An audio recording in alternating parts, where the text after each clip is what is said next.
Hello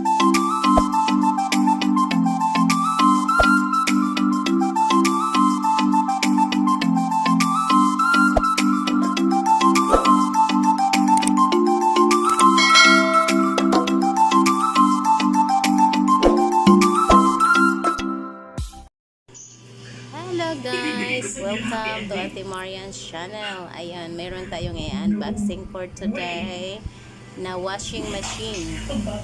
Nabili ko siya guys sa Altoras, Tubigon. At habang nag-unboxing tayo guys, nanonood yung aking mga pamangkin ng TV. So sila, nood ng TV, ako naman nag-unbox. Gabi na kasi to guys kasi wala ng time sa araw dahil busy ako at ngayong gabi ako maglalaba. Kaya gabi na ako nag-unbox nitong aking washing machine. Ayan, tingnan nyo guys. Ano siya, basta nagandahan ako kasi black and white. Parang nag-match lang din yung washing machine sa bahay ko na black and white yung combination. At chocolate brown pala.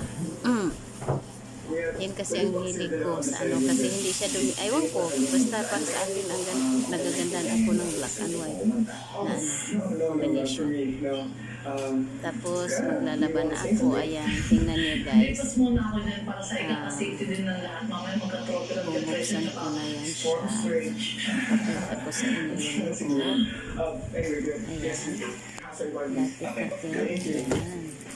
Yan, dyan ang mga aparato. Yan yung manual. Manual niya na hindi naman binabasa. Pati yung hose, hindi ko rin ginagamit. Pinaglaruan na lang ng pamangkin ko, nasira na.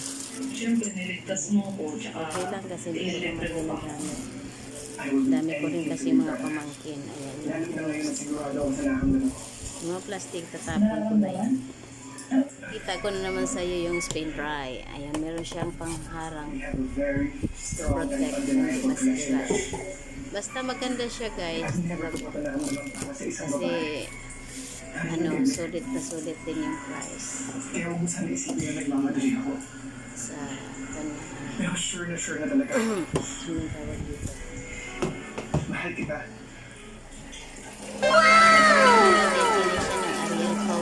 Kasi ito yung nagamit ko. Mas gusto ko kasi ang Ariel, and aside sa Ariel Tide, yun talaga gusto ko powder na ginagamit sa paglalaba. Kasi hindi na ako nagda-down. Gusto ko na aamoy ko yung sabon kaysa sa down. Saka mabango naman siya. Kasi natutuyo agad. Yun, ang ganda niya. Tapos hanggang ngayon ginagamit ko pa siya. Maganda, gusto ko. 7 kg lang siya guys. Ang laman. Maganda. Kaya na-share ko sa inyo guys talaga kasi talaga. Hindi ko lang muna tanggalan ng plastic. Marami ko na yan siya guys. Ilang buwan ko na siya. 4 months na. 4 months ko na siya. Maganda. Sinit ko na yan ng 10 minutes. Mukhang bago pa rin siya hanggang ngayon. And thank you so much for watching. God bless us all.